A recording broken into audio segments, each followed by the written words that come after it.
سبق 12 قلب و جاں میں حسن کی گہرائیاں رہ جائے گی۔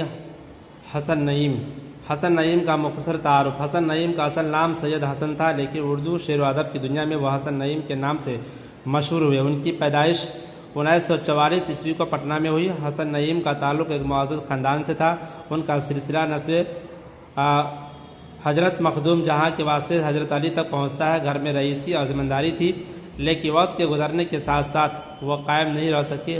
حسن نعیم نے اپنی محنت سے اعلیٰ درجے کی ملازمت حاصل کی۔ وہ ہندوستان کی وزارت خارجہ سے بھی وابستہ تھے، لیکن بعض ناموافق حالات کی وجہ سے ملازمت سے استعفیٰ دے دیا۔ ملازمت گئی تو مالی حالت خراب ہو گئی۔ نتیجہ یہ ہوا کہ اپنی زمین جائیداد کو فروخت کرتے گئے۔ پھر حالات بدلے اور غالب انسٹیٹیوٹ دہلی کے ڈائریکٹر ہو گئے، لیکن افتاد تباہ کی وجہ سے اس عہدے سے بھی ہاتھ دھو بیٹھے۔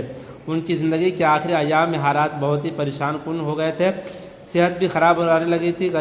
غربت و افلاس کی وجہ سے قاعدے سے ان کا علاج بھی نہیں ہو سکا۔ اسی حالت میں 1991 میں ممبئی کے کسی گوشے میں ان کا انتقال ہو گیا۔ حسن نعیم نے شروع ہی میں عروضی نکات فصیح الدین بلخی سے سیکھتے تھے۔ بسم عظیم آبادی، جمیل مظہری اور معین احسن جذبی جیسے شعراء نے بھی ان کی حوصلہ افزائی کی تھی۔ حسن نعیم نے کلاسیکی شاعری کا گہرا مطالعہ کیا تھا۔ ان کی غزلوں کے مطالعہ سے محسوس ہوتا ہے کہ وہ مومن اور غالب کی شاعری سے بھی بہت متاثر ہوئے تھے۔ اس کے باوجود شاعری میں انہوں نے اپنی راہ الگ نکالی۔ وہ نئی غزل کے ایک ایسے شاعر تھے جو جدیدیت کے رسم سے اچھی طرح واقف تھے، لیکن ان کے لہجے اثر احتجاج کا رنگ بھی شامل ہو جاتا تھا۔ اس کے باوجود درد مندی اور حسن عشق کی کیفیت بھی اکثر ظاہر ہوتی رہی، جو کلاسیکی شاعری کی جان سمجھی جاتی ہے۔ چنانچہ ان کی شاعری کئی رنگوں سے مل کر ایک خاص رنگ اختیار کر لیتی ہے، جو انہیں جدید شاعروں کے درمیان انفرادیت۔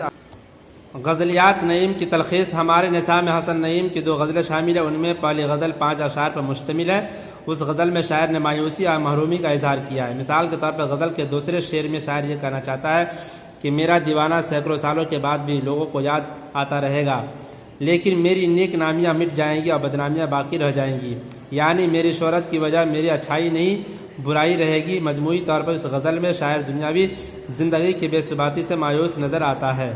حسن نعیم کی دوسری غزل 7 اشعار پر مشتمل ہے۔ یہ غزل ایک تجرباتی غزل ہے جس میں شاعر نے اپنی زندگی کا تجربہ بیان کیا۔ مثلا غزل کے دوسرے شعر میں شاعر یہ کہتا ہے کہ کوئی شخص اپنا دکھ درد یا اپنی داخلی کیفیت اگر دوسرے شخص کے سامنے بیان کرنا چاہے تو اس کے لیے ضروری ہے کہ وقت اور حالات بھی سازگار ہو۔ دوسری اہم بات یہ بھی ہے کسی کے دکھ درد کا احساس صحیح طور پر اسی شخص کو ہو سکتا ہے جو خود بھی عملی طور پر اس نوعیت کے دکھ درد سے گزر چکا ہو۔ چنانچہ غزل کے مقطع کے شعر میں شاعر کہتا ہے کہ ہم اپنی دیوانگی کے زمانے کی کہانی کس کے سامنے بیان کریں، البتہ اس دنیاوی زندگی میں اگر کوئی شخص ہمارے جیسا غم کا مارا اور غم کو محسوس کرنے والا ہو تو اس کے سامنے ہم اپنا درد و غم ضرور بیان کر سکتے۔ مختصر ترین سوالات مجاوبات۔ حسن نعیم کی پیدائش کہاں ہوئی؟ حسن نعیم کی پیدائش پٹنہ میں ہوئی۔ حسن نعیم کا انتقال کب اور کہاں ہوا؟ حسن نعیم کا انتقال ممبئی میں 1991 عیسوی میں ہوا۔ حسن نعیم کس ملازمت سے مستعفی ہوئے؟ حسن نعیم وزارت خارجہ کی ملازمت سے مستعفی ہوئے۔ حسن نعیم کس ادارہ میں ڈائریکٹر کے عہدہ پر مامور تھے؟ حسن نعیم غالب انسٹیٹیوٹ کے ڈائریکٹر کے عہدہ پر مامور تھے۔ حسن نعیم کی غزل گوئی کی خصوصیات مختصر بیان کیجیے۔ حسن نعیم بنیادی طور پر غزل کے شاعر تھے۔ وہ نئے آہنگ کے شاعر تھے۔ انہوں نے غزل میں کئی جدید تجربات کیے۔ انہوں نے کلاسیکی شاعری کا بھی گہرا مطالعہ کیا تھا، چنانچہ غالب اور مومن کی شاعری کا بھی گہرا مطالعہ کیا۔ ان دونوں بزرگ شعراء کی زمین میں ہی بہت سی غزلیں کہیں، اس کے باوجود انہوں نے تقلید نہیں کیا اور اردو غزل گوئی میں اپنی راہ الگ نکالی۔ وہ جدید غزل کے ایک منفرد شاعر تھے جو جدیدیت کی رسم سے اچھی طرح واقف تھے۔ یہی وجہ ہے کہ ان کی شاعری میں کہیں کہیں احتجاج کا رنگ بھی شامل ہو جاتا تھا۔ ان اشعار کی تشریح کیجیے۔ قلب و جاں میں حسن کی گہرائیاں رہ جائے گی تو وہ سورج ہے تیری پرچھائیاں رہ جائے گی۔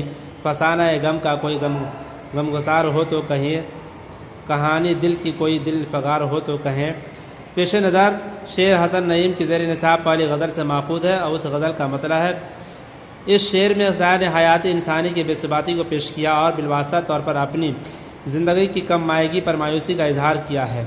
جب شاعر فرماتے ہیں کہ انسانی حسن و جمال وقتی چیز ہے اور جب انسان بوڑھا ہو کر موت کے منہ میں چلا جائے گا تو دل و جان میں صرف حسن کی گہرائیاں رہ جائے گی، اور انسان ایک ایسا وقتی سورج ہے جس کی مستقبل میں صرف پرچھائیاں ہی رہ جائے گی۔ اس طرح اس شعر سے شاعر کی مایوسی جھلکتی ہے۔